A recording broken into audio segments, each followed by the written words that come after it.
नाज़रीन अस्सलाम वालेकुम। अब तक डॉक्टर दानिश के साथ हाज़िर हूँ। पाकिस्तान के अंदर जो सूरत हाल है वो इस वक्त एक लिहाज से बहुत तशवीशनाक भी है और एक लिहाज से पुरइत्मीनान भी है। तशवीशनाक इसलिए है कि जो मौजूदा हुकूमत है उससे जो उम्मीदें वाबस्ता थीं वो 70-80 काबीना के बावजूद नज़र नहीं आ रहा है। तशवीशनाक ये है कि मुल्क के अंदर सियासी अदम इस्तेहकाम पैदा कर दिया गया है, इंतशार की सियासत पैदा कर दी गई है, जिससे ऑलरेडी जो पाकिस्तान इस वक्त मुआशी तौर पर ज़ख्मी है उसे मज़ीद और तबाही की तरफ ढकेला जा रहा है। और ये हमारे सियासतदान पॉलिटिशियन ख़ास तौर पे इमरान खान साहब की तरफ से, उनकी पार्टी की तरफ से देखने को मिल रहा है।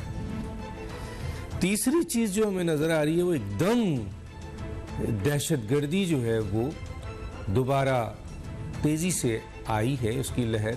और इस सिलसिले में फिर हम एक दफ़ा हमारे फ़ौजी जवान, कैप्टन और आपके उसके साथ दूसरे हमारे फ़ौजी जवान शहीद हुए हैं और कई दहशतगर्दों को वासिले जहन्नुम भी किया है। तो ये लहर बहुत तेज़ी से आई है। क्या वजूहात है? और ये तीनों का ताल्लुक़ है कि आप सियासी अदम इस्तेहकाम पैदा करें तो मुल्क मुआशी तबाही की तरफ जाएगा, और मुल्क मुआशी तबाही की तरफ जाएगा तो मुल्क को नुकसान पहुँचेगा। आजकल मुल्क टैंक और मिसाइल से नहीं तबाह होते हैं बल्कि मुआशी तबाही से तबाह होते हैं। दूसरी तरफ फ़ौज को कमज़ोर कर दिया जाए, उसको इंगेज कर दिया जाए, उसको वीक कर दिया जाए ताकि दुश्मन के मकासद पूरे हो सके। तो एक तरफ हमारे पाकिस्तानी फ़ौज पे हमले हो रहे हैं, दूसरी मईशत पे हमला हो रहे हैं, और ये सारे इन सब के पीछे दुश्मन मौजूद है, इसमें कोई दो राय नहीं है। लेकिन दुश्मन बराह रास्त तो अटैक नहीं करता है। कहीं कहीं जैसे अभी TTP है या हमारे जो पाकिस्तान के दुश्मन हैं, जो पाकिस्तान मुखालिफ जो विंग्स हैं, क़ुव्वतें हैं, जो आपके बरसरे पैकार हैं पाकिस्तान के ख़िलाफ़, वो तो चले अटैक कर रही हैं, लेकिन उनको सहूलतकार पाकिस्तान में मिलते हैं। इसी तरह दुश्मन जो पाकिस्तान में सियासी अदम इस्तेहकाम पैदा करना चाहता है, मुआशी तबाही लाना चाहता है, उसके सहूलतकार हम में से कुछ लोग हैं। तो क्या वाकई ये तीनों चीज़ें एक साथ मिलकर दुश्मन के मकासद को पूरा कर रही है? लेकिन मैं एक बात यहाँ बताना चाहता हूँ, दो बातें बहुत ही इम्पोर्टेंट हैं जो तक़वियत देती हैं। एक तरफ तो आज आर्मी चीफ का बयान है, 2 दिन कोर कमांडर की मीटिंग चलती रही है इस अहम तरीन इशूज़ के ऊपर। पाकिस्तान के आर्मी चीफ और पाकिस्तान की फ़ौज, पाकिस्तान के कमांड, पाकिस्तान के सिपाही, चाहे वो सरक्रीक पे हों, चाहे वो सियाचिन पे हों, चाहे वो वज़ीरिस्तान पे हो, चाहे काकुल से निकले हुए हों, चाहे बलूचिस्तान के संगलाख पहाड़ों पे हों, वो अपने मुल्क की हिफाजत के लिए तैयार हैं और कुर्बानी दे रहे हैं। और इस सिलसिले में हमें तक़वियत है, हमें मजबूती है, हमारा एतमाद है कि हमारी फ़ौज बहुत मजबूत है अल्हम्दुलिल्लाह। दूसरी तरफ हमारे ये भी इत्मीनान है कि पाकिस्तान की जो अवाम है, बेसिकली अवाम में ये चंद ऊपर के जो लोग हैं फलां, उसमें कई, चाहे वो मीडिया के हों, चाहे वो पॉलिटिक्स के हों, जो पूरा एक प्रोपेगेंडा कर रहे हैं, पूरा एक प्रोपेगेंडा है पाकिस्तान को नुकसान पहुंचाने का, चाहे वो सियासतदान हो, ब्यूरोक्रेट्स हों, उनमें एक बहुत बड़ी तादाद ऐसी है बाशमूल अवाम जिन्होंने इस किस्म के पहले भी बड़े बड़े क्राइसिस देखे हैं और वो पुरुम्मीद है। और ये पूरी 22 करोड़ अवाम अपनी फ़ौज के पीछे खड़ी है और ऊपर अल्लाह ताला है। यकीनन उम्मीद है कि दुश्मन अपने नापाक अज़ाइम इन सहूलतकारों के ज़रिए पूरी नहीं कर सकेगा। आइए बात करते हैं। 3 अहम मेहमान हैं हमारे साथ। जनरल रिटायर्ड गुलाम मुस्तफ़ा, दिफाई तज़कियाकार, आपका बहुत शुक्रिया सर, आप ज्वाइन किया। सेनेटर जाहिद खान, सीनियर रहनुमा ANP, आपका बहुत शुक्रिया सर, आपने हमें ज्वाइन किया। अब्दुल्ला गुल, तज़कियाकार, आपका बहुत शुक्रिया। तीनों मेहमान हमारे साथ लाइन पे हैं। जनरल गुलाम मुस्तफ़ा साहब, मैं आपकी तरफ आ जाता हूँ। सर, ये जो हालिया आपकी जो दहशतगर्दी शुरू हुई है, हमें ये तासुर था कि अफ़गान तालिबान जब अफ़गानिस्तान जो आज़ादी की जंग लड़ रहे थे, जिसमें पाकिस्तान ने एक बहुत बड़ा किरदार अदा किया है, सियासी, अखलाकी, हर तरीके से, और हमें इसका कीमत अदा करनी पड़ी है, आपको पता है सर। तो हम महफूज समझ रहे थे कि ये सरहद हमारे लिए महफूज हो जाएगी, लेकिन आज भी इन सरहद के ज़रिए टीटीपी आते हैं, हमारे नौजवानों को, हमारी जवानों को टारगेट करते हैं और फिर वापस अपनी सेफ हाउस चले जाते हैं। क्या सर हमारी कोई जो पॉलिसी थी अफ़गानिस्तान के हवाले से, तालिबान के हवाले से, वो सही थी या गलत थी?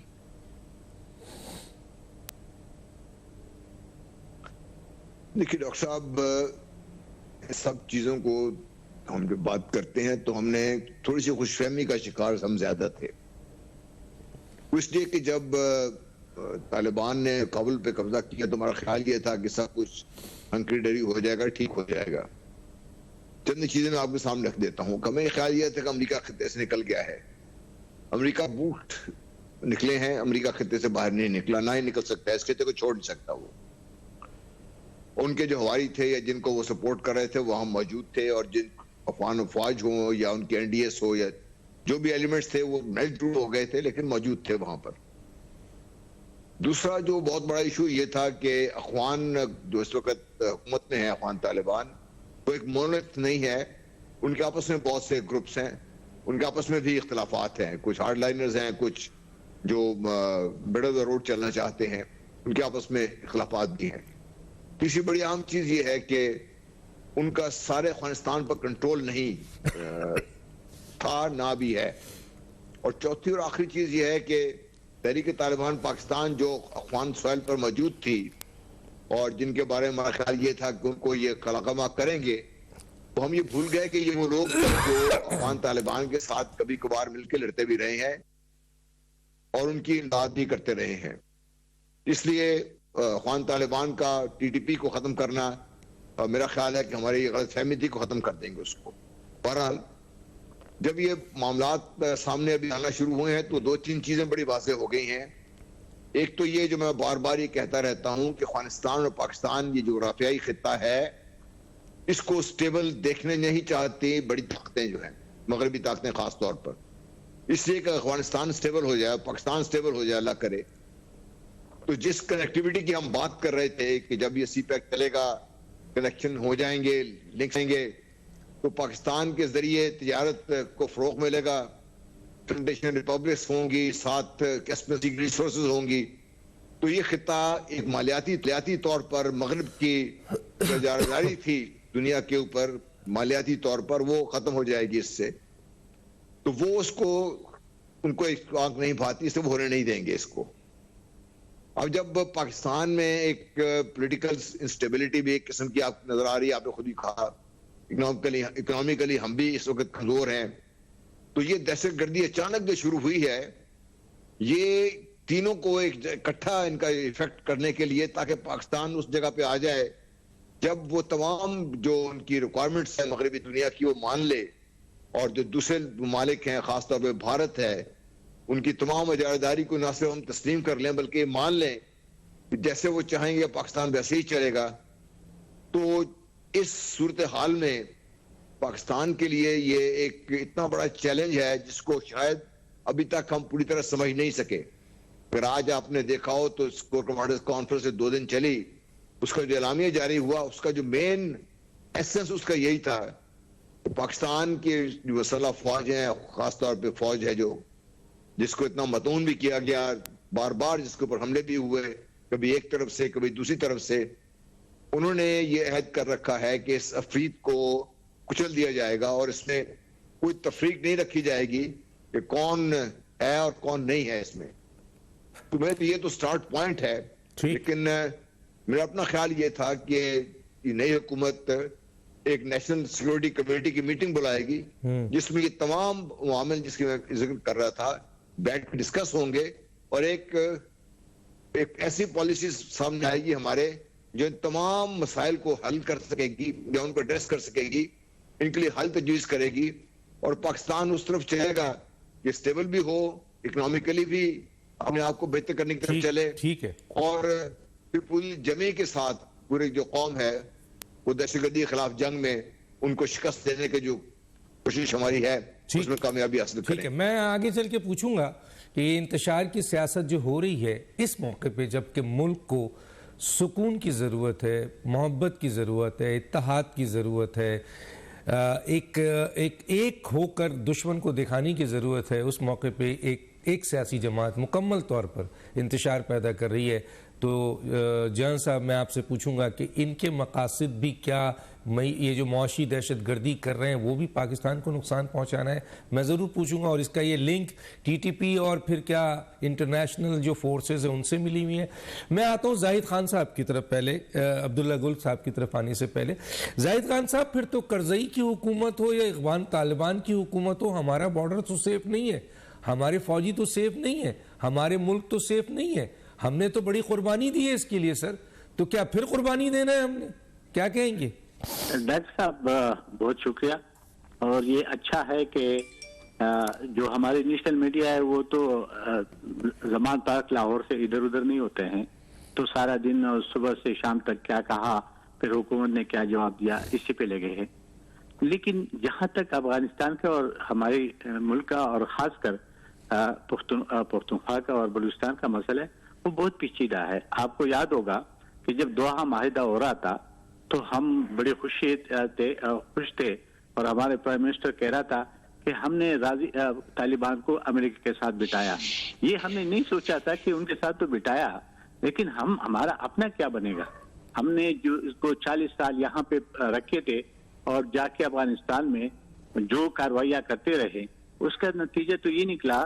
मैं इससे इत्तेफाक नहीं हूँ कि ये अभी लहर है। आपको याद होगा कि जब तालिबान आके काबल पे कब्जा करके बैठ गए और यहाँ पे हमारे जो हुक्मरान थे उस वक्त ने, इमरान खान, वो मिठाइयाँ तकसीम कर रहे थे और खुश हो रहे थे। और आपको याद होगा कि उस वक्त की ISI की चीफ जो फेस हमीद है, वो अफगानिस्तान भी गया, होटल में बड़े चाय पी रहे थे और बहुत खुशियां मना रहे थे। और हमने यही कहा था कि हमारे दोस्त अभी आ गए और हमारे लिए जो खतरा था मगरबी बॉर्डर से, वो अभी खत्म हो जाएगा। आपको याद होगा कि जिस वक्त तालिबान ने कब्जा किया तो पुलचरखी काबल में एक सबसे बड़ा जेल था जिसको तोड़ दिया। उसके अंदर आपको पता है TTP, जिसको हमने दुश्मन कहते थे, करजई को, अशरफ गनी को, उन लोगों ने उस TTP के लोगों को और दाइश के लोगों को और अलकायदा के लोगों को पकड़कर उसके अंदर बंद किया था। लेकिन जब हमारे दोस्त आ गए तो उनको छोड़ दिया, वो आ गए। और जब वो आ गए तो आप मुझे बता दें कि फिर उसके बाद इमरान खान ने ऐलान किया जो पाकिस्तान की कि हम मुज़ाकरात करने जा रहे हैं। और मुज़ाकरात शुरू भी हुए, लेकिन किसी को पता नहीं हुआ कि मुज़ाकरात किससे हो रहे, कौन करवा रहे, कोई पार्लियामेंट से इजाजत लेते हैं कि नहीं लेते हैं, किस तरीके से हो रहा है, ये कोई पता नहीं था। और आपको याद होगा कि सदर के जरिए LV से आप मुआफ़ी का ऐलान भी किया गया और जो लोग इधर पाकिस्तान की जेलों में थे TTP की, उनको भी रिहा कर दिया गया। मुझे तो इस बात से इख्तिलाफ है कि तालिबान का वहाँ कब्जा नहीं है। मुझे यही बता दें कि जब हम ये कहते हैं कि बैड और गुड, इसमें कोई फर्क नहीं है, सारे बैड है, तो कोई मानने को तैयार नहीं था। और हमने रोज अव्वल से कहा था कि ये जो आग उधर लगी है ये उधर नहीं रुकेगी, ये इधर भी आएगी, लेकिन कोई मानने को तैयार नहीं था। आपको याद होगा कि जब ये हमारे मुज़ाकरात शुरू हो गए तो उस मुज़ाकरात के नतीजे में जो लोग आए, हम 1.5 साल से चीख रहे थे कि वो फिर मुनज़्ज़म हो रहे हैं और रीग्रुपिंग कर रहे हैं और हुकूमत खामोश तमाशाई बैठी है। हमारे सूबे में जो इमरान खान के 10 साल से हुकूमत है, मुझे आप बता दें, आज ही इमरान खान कह रहे कि मेरे जाने के बाद हालात खराब हुई। क्या आपने हालात खराब तो नहीं करवाई है? क्योंकि इस वक्त जो खैबर पख्तूनख्वा की हुकूमत है वो भी हिस्से, वहां तो हुकूमत नाम की कोई चीज नजर नहीं आती है। और जो हमारे फेडरल गवर्नमेंट है वो भी तजब्जुब का शिकार है, वो भी सही स्ट्रेट फॉरवर्ड फैसले नहीं करते, जिसके वजह से नुकसानात बढ़ते जा रहे हैं। और अभी आपको मैं बता दूं कि हमारे वक्त में जब हम आए थे हुकूमत में, आपको याद होगा, हमने 1200 की अपनी शहीदों की हमने कुर्बानियां दी थी, और हम खड़े हो गए थे और हमने अपनी फोर्सेस को सपोर्ट किया था, क्योंकि एक पॉलिटिकल स्टेबिलिटी थी उस वक्त। और हमने मरकज में, हालांकि हमारे कोलिशन गवर्नमेंट थी, लेकिन हमने पार्लियामेंट से इजाजत ली, जब मुज़ाकरात की भी ली, फिर मुज़ाकरात जब नाकाम हुए उसकी भी लिए। अब मुझे आप बता रहे कि इस वक्त जो इन लोगों ने किया था वो कहाँ हुआ? आज भी मुझे ये कि जी वो उसके मीटिंग बुलाई जाएगी। अभी पहले कुछ अरसा पहले एक कैमरा ब्रीफिंग थी जिसमें हमारा भी नुमाइंदा था, और उस पर यही कहा गया था कि ये मुज़ाकरात होने चाहिए। लेकिन उसमें एक ऐसा हुआ था कि जो मुज़ाकरात कर रहे थे वो कर रहे कौन रहे थे? सूबाई हुकूमत का एक तर्जुमान है, वो कहते मैं करता हूं, तो फिर फेडरल गवर्नमेंट क्या कर रहा है? लेकिन इस वक्त हमारे लिए, क्योंकि सर मैं मजीद आगे पूछूंगा आपसे, क्योंकि अभी आपसे बात एक पॉइंट ये कि वो ये कह रहे हैं कि जी हमारे वक्त में जो था वो तो ब्लास्टिंग हो रही थी मस्जिद में, इमाम बारगाह में, बाजारों में। ये वाला तो पेशावर खाली हो गया जी।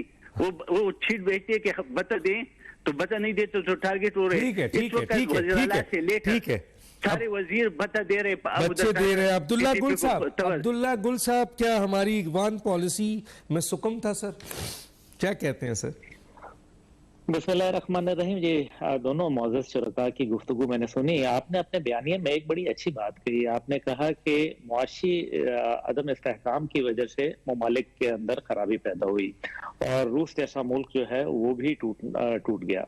लेकिन असल मसला यह है कि रूस जब टूटा तो उससे पहले जो फौज की ह्यूमिलिएशन हुई अफगानिस्तान में, वो उसका बुनियादी सबब था, क्योंकि रूस के पास असला भी मौजूद था, रूस के पास एक बहुत बड़ी फौज दुनिया की मौजूद थी, लेकिन क्योंकि ह्यूमिलिएट हो गया, और यही अमल जो है एक खास तरीके से पाकिस्तान में दोहराया जा रहा है।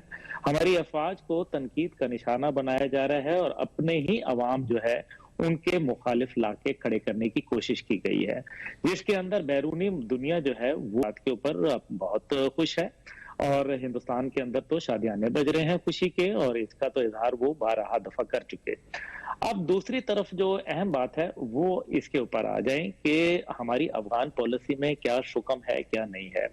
मैं जनरल साहब की इस बात से इत्तफाक राय रखता हूं कि जब वो कहते हैं कि हमारी एक्सपेक्टेशन लेवल बहुत ज्यादा था, हम ये समझ रहे थे कि तालिबान आएंगे और वो एक जादू की छड़ी चला के सारे मामला ठीक कर देंगे, लेकिन तालिबान की भी कुछ एक्सपेक्टेशन थी हमसे। वो ये समझ रहे थे कि आप अमेरिका का दबाव रद्द करके जो 2 अफगान आपने बकायदा मीटिंग्स बुलाई OIC की अफगानिस्तान के ऊपर, उनके अंदर आपने उनको जो है वो कबूल नहीं किया, उनकी हुकूमत को तस्लीम नहीं किया। और बहुत सारे ऐसे ममालिक जिनमें चीन भी शामिल है और कई अरब ममालिक जो कि मेरे इल्म में है कि वो इसलिए कबूल नहीं कर पाए, तुर्किया वगैरह, जिन्होंने पाकिस्तान की तरफ देख रहे थे।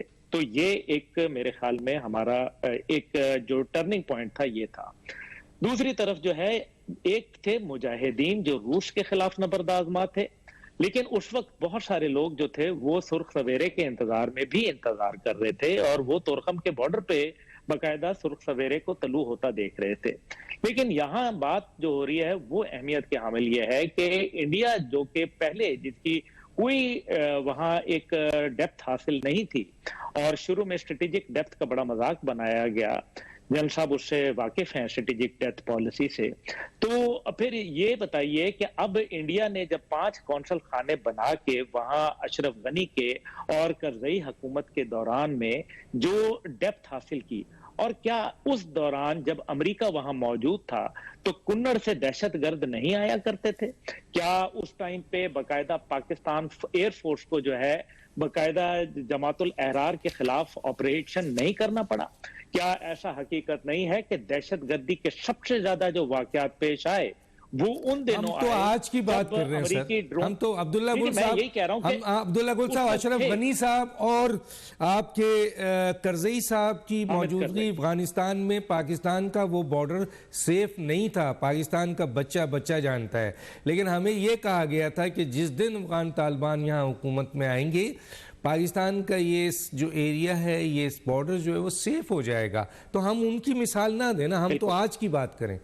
बिल्कुल, लेकिन मैं यहाँ इसमें एक बात जरूर आपकी तवज्जो दिलाना चाहूंगा, वो ये है कि जिस तरीके से एनडीएस के लोग जो थे उसमें पेनिट्रेट हो गए जो तालिबान थे, इसी तरीके से अफगान स्पेशल फोर्सेस के अंदर, अफगान नेशनल आर्मी में इसी तरीके से वो लोग जो कि अभी भी अफगानिस्तान में मौजूद है, और अमेरिका के जो हवारी और अमेरिका के वो लोग जिनके साथ रवाबित हैं, और साथ ही साथ वो लोग जो ड्रग लॉर्ड्स थे, जो ड्रग पैडलर्स थे, जिनकी पेट के ऊपर लात मारी गई और पॉपी ग्रोथ जो है वो खत्म कर दी गई। नतीजा ये निकला कि वो आज तालिबान के कार्डर्स के अंदर शामिल हो गए हैं और वो शरारत करते हैं।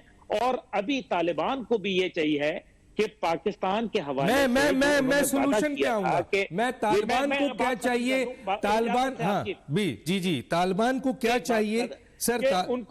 उनको चाहिए कि पाकिस्तान के साथ वो मुआहदा वफा करें कि अफगान सॉइल से हमारे मुल्क में या किसी नेबरिंग कंट्री में दहशतगर्दी की कार्रवाइयों को नहीं होने दिया जाएगा और उसको महफूज बनाया जाएगा। और ये तो उनका एग्रीमेंट का हिस्सा है सर कि हमारी ज़मीन किसी दहशतगर्दी के लिए इस्तेमाल नहीं होगी। और इस वक्त जो इस्तेमाल हो रही है वो भारत के लिए नहीं हो रही है, किसी और मुल्क के नहीं हो रही है। जिन्होंने मारा है उनको कूट कूट के मारा है, उनके खिलाफ नहीं हो रही है, वो तो उसके खिलाफ हो रही है जिसने इनको माली, सियासी, इखलाकी और पता नहीं कौन कौन से सपोर्ट दिए और जिसकी बुनियाद पर अपनी सलामती को खतरा और कई कुर्बानी भी दी है और खतरा पैदा भी किया है, उसको ये अब कोई शक नहीं है। मैं एक छोटा सा ब्रेक लूंगा नाज़रीन, फिर वापस आते हैं।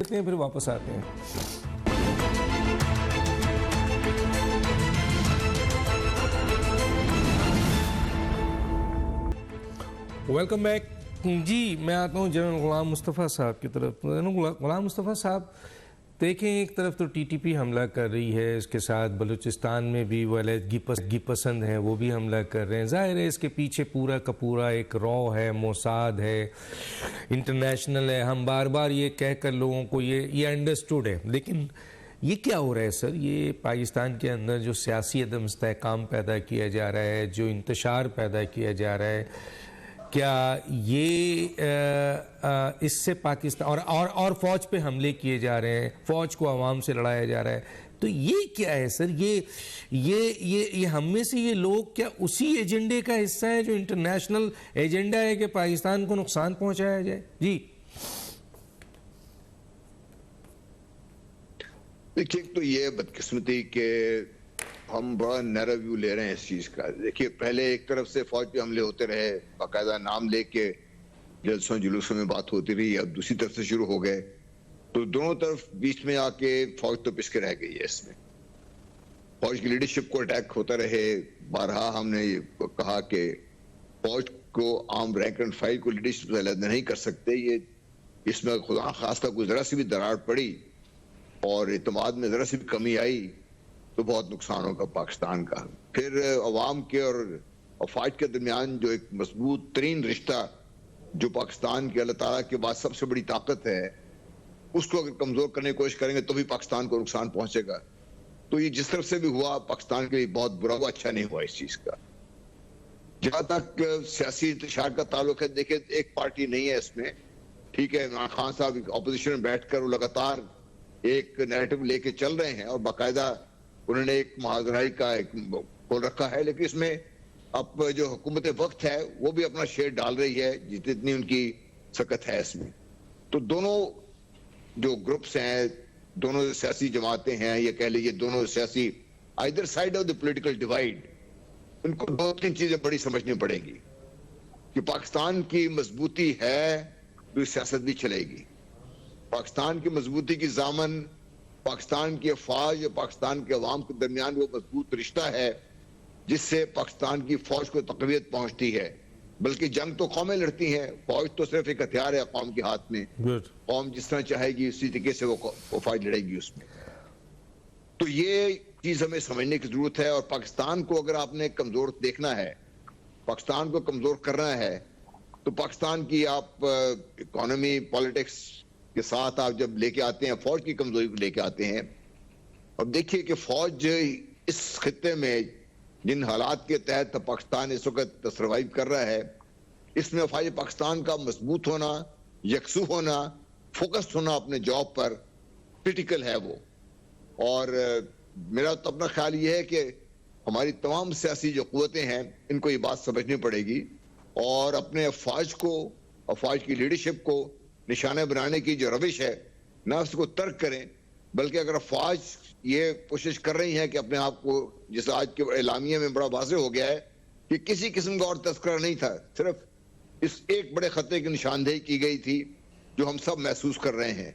जैसा मैंने पहले भी आपको सवाल जवाब में कहा था, मैं तो ये कर रहा था कि हमारे वजीर आजम नेशनल सिक्योरिटी कमेटी मीटिंग में लाएंगे और बैठ के वहां पर ये तमाम जो मसाइल हैं पाकिस्तान के, अपने बहुत बड़े मसाइल हैं, ये एक फर्द वाहिद के बस की रोग नहीं है ये, या कोई एक जमात नहीं कर सकती इसको, इसको सारे स्टेक होल्डर्स को मिलकर बैठ के इसके ऊपर एक बाकायदा स्ट्रेटजी बनानी पड़ेगी।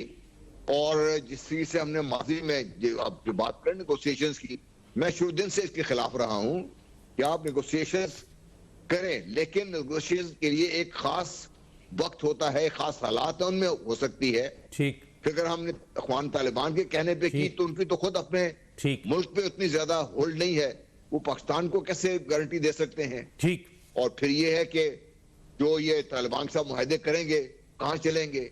ठीक। बहुत से ऐसे अवामिल थे जिसकी वजह से मैं समझता था कि ये हमने प्री मैच्योर शुरू कर दिए हैं, बड़े ऑर्गेनाइज तरीके से नहीं हुए। और जिन लोगों को मुज़ाकरात शुरू करने चाहिए थे वो है जो स्टेक होल्डर्स है उस खित्ते के, वो लोग इन तालिबान को समझते हैं, उनसे वो बातचीत कर सकते हैं।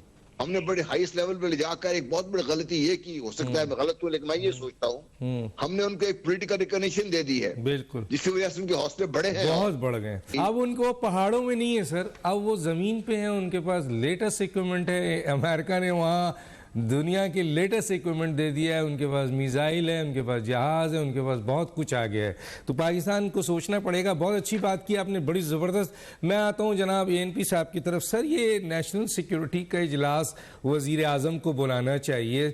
80 की काबीना है, सारे वज़रा जो हैं वो पैसे बना रहे हैं, काम कुछ नहीं हो रहा है, हमें तो नज़र नहीं आ रहा है, मार धाड़ हो रही है। सही कहा उन्होंने कि जी एक तरफा नहीं है, दो तरफ से भी ये चीज़ें हो रही हैं। आप भी इस इत्तेहाद का हिस्सा हैं। और ये बताइए कि पार्लियामेंट कहाँ है, पार्लियामेंट क्यों नहीं बुलाई जा रही है, क्यों नहीं वहाँ पर इस दहशतगर्दी के हवाले से एक बड़ी ज़बरदस्त, क्योंकि अवामी लीडर्स तो आप हैं, जब पार्लियामेंट खड़ी हो जाएगी तो अवाम खड़ी हो गई फिर फौज के पीछे। तो फौज 2 दिन से तो इस इशू को उठा रही है, लेकिन कहाँ है ये इत्तेहादी हुकूमत सर, किधर है? हाँ, शुक्रिया डॉक्टर साहब। मैं अब्दुल्ला गुल की कुछ बातों के जवाब तो देना चाहता हूँ, क्योंकि उसने तो ऐसी बातें की है कि शायद अभी उसकी तो जरूरत नहीं थी, क्योंकि हकीकत तो बहुत तल्ख है। आपको याद होगा कि जब रूस से मुज़ाकरात हो गई और रूस चला गया तो अब्दुल्ला अकबर साहब के वालिद साहब उस वक्त आईएसआई की चीफ थे और उसने जलालाबाद पे कब्जा करने के लिए फोर्सेस को भेज दिए जो अफगान थे। लेकिन वो 5,000 लोग मरे थे पहाड़ों में, और वो सिर्फ वहां पे अफगानी हुकूमत, अफगान फोर्स थे, तो उससे इतनी बदबू जा रही थी।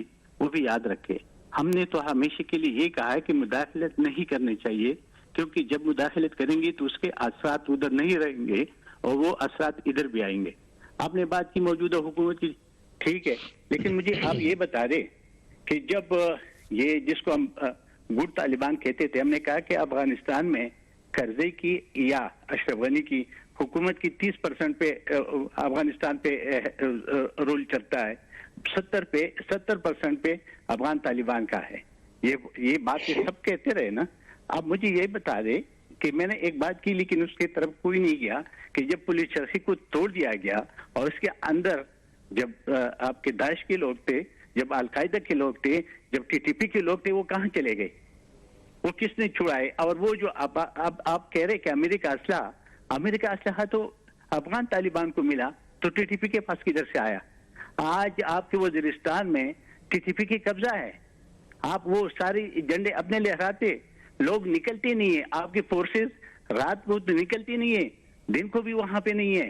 तो इस वक्त जो सूरत हाल है वो इतना गंभीर है।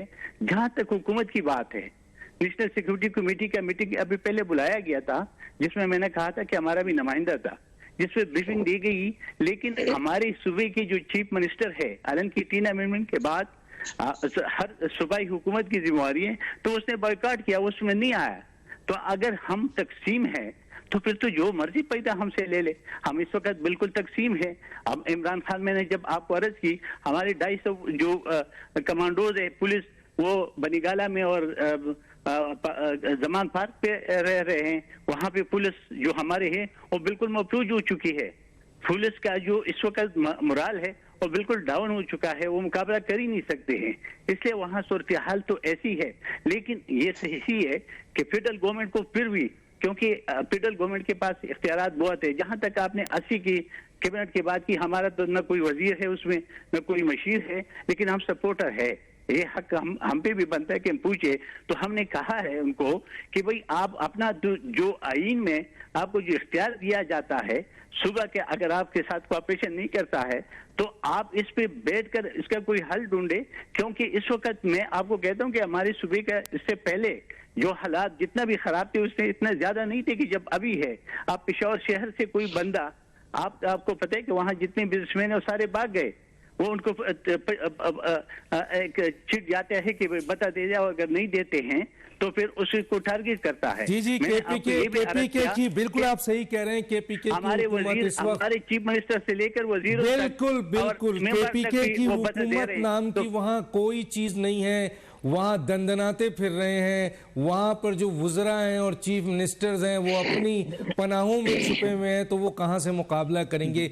जब लीडरशिप का ये हाल है तो फिर जाहिर है बेचारे जो पुलिस वाले हैं, ये जो कार्ड हैं, वो कैसे उनका मुकाबला करेंगे। लेकिन मरकजी हुकूमत पे, मरकजी लेवल पर हम नहीं देख रहे, ना कौम देख रही है, ना अफवाज पाकिस्तान देख रही है कि इस अहम तरीन जो बहुत बड़ा ख़तरा है दहशतगर्दी का, जो बढ़ रहा है और जिस तरह आपने जिक्र किया है, उसका कोई सद्देबाब करने के लिए फेडरल गवर्नमेंट सीरियस हो, पार्लियामेंट सीरियस हो, सियासी जमातें सीरियस हो, नज़र नहीं आ रहा है। एक छोटा सा ब्रेक लेंगे, फिर आता हूँ मैं अब्दुल्ला गुल साहब की तरफ।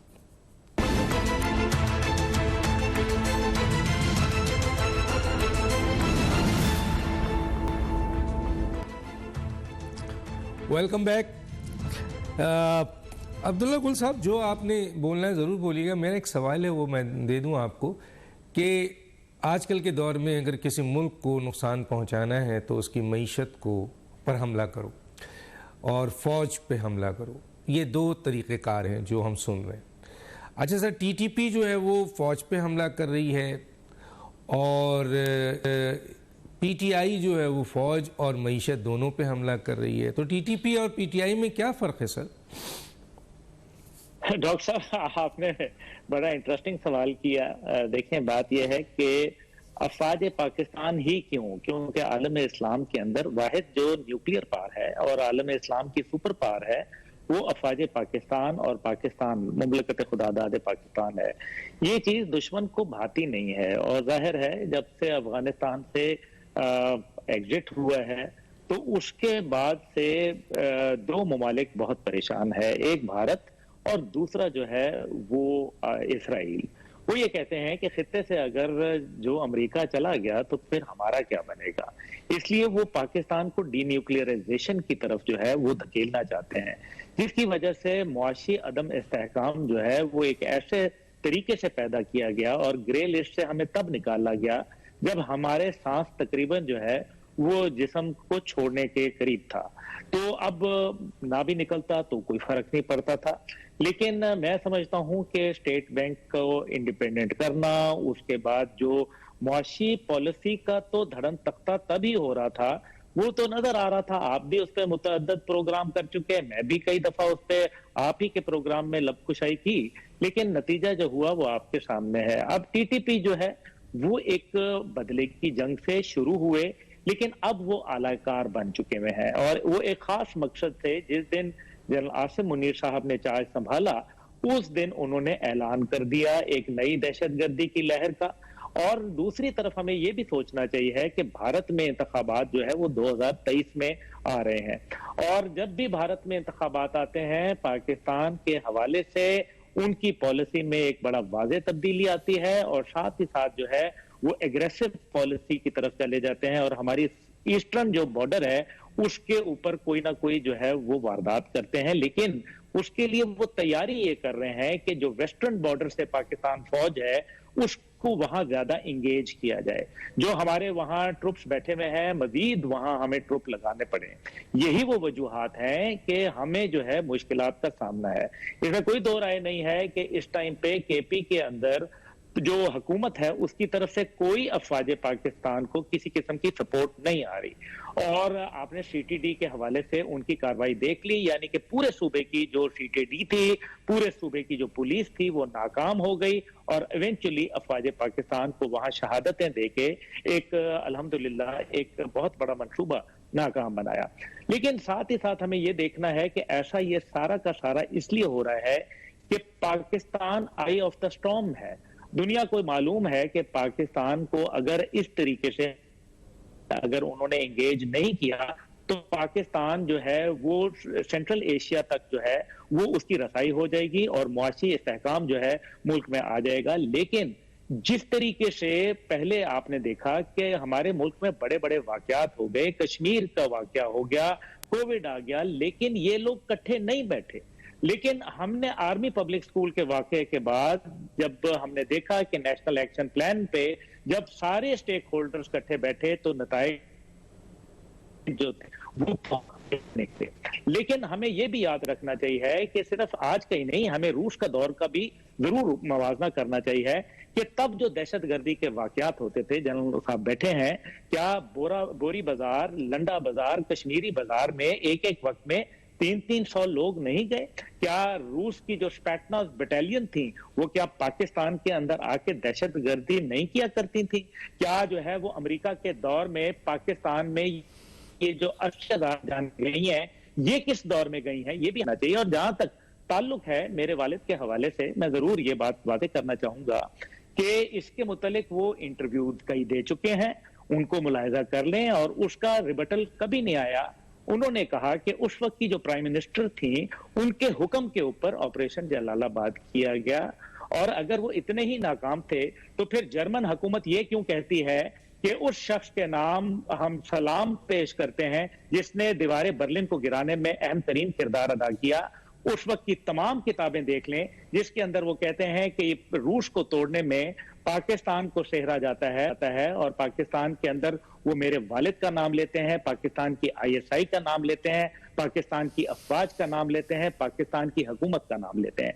तो इसलिए मेरे ख्याल में मैं इस बहस में नहीं जाना चाहता, और मैं इस बात में भी नहीं जाऊंगा कि वो लोग कौन थे जो बाकायदा रूस के आलाकार बनते थे, दहशतगर्दी करवाते थे, जिनका ताल्लुक नौशहरा से था, वो आज दुनिया में नहीं रहे, हम सब जानते हैं। लेकिन बेहतर है कि ये फोरम हम इस टाइम पे इस बहस को ना करें। कोई मुझे ये ना समझे कि मुझे तारीख का जो है वो इल्म नहीं है, या मेरे सीने में बहुत सारे राज नहीं है, मुझे बच्चा समझ के कोई ना ले, मेहरबानी करे। मैं एक पढ़ा लिखा इंसान हूं। बिल्कुल बिल्कुल, हमने भी सबको बोलने दिया, हमने अपना पॉइंट ऑफ व्यू सबको बोलने दिया ताकि लोगों को वो चले। लेकिन इस मौके पे जो सबसे बड़ी बात है वो ये है कि बहुत बड़े एक इत्तेहाद की ज़रूरत है, और उस इत्तेहाद का जो भी स्टेक होल्डर्स है वो सबका काम है। लेकिन सबसे बड़ा काम फेडरल हुकूमत का है, पार्लियामेंट का है, आवाम के नुमाइंदों का है। फ़ौज, जिस तरह आपने कहा जनरल साहब ने कि फ़ौज